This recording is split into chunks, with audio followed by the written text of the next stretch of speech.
রেলমন্ত্রীর দায়িত্ব নেয়ার পর রেলের কালো বিড়াল খুঁজে বের করার ঘোষণা দিয়েছিলেন তিনি।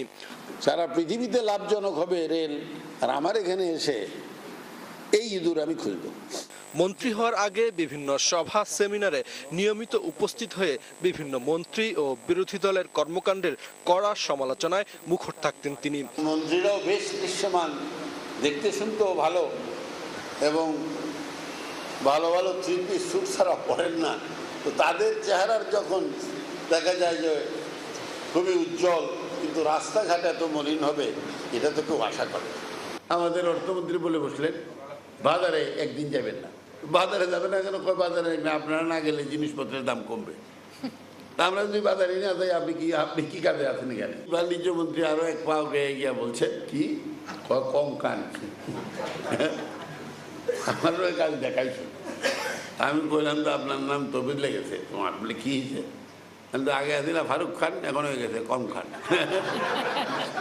শেয়ার বাজার কেলেঙ্কারি নিয়ে সুরঞ্জিতের দরবেশ, ইমাম ও মুয়াজ্জিন এবং শুটকির হাটে বিড়াল পাহারাদার তথ্য সবাই লুফে নিয়েছিলেন।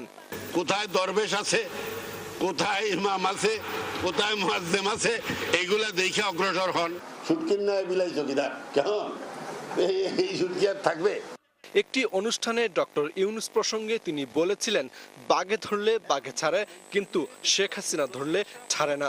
সংবিধানের উপর অসাধারণ দখল, সংসদীয় বিতর্কে অপ্রতিদ্বন্দ্বী সুরঞ্জিত সেনগুপ্ত দীর্ঘ রাজনৈতিক জীবনে মন্ত্রিত্ব না পাওয়ায় তার প্রতি অনেকেই ছিলেন সহানুভূতিশীল।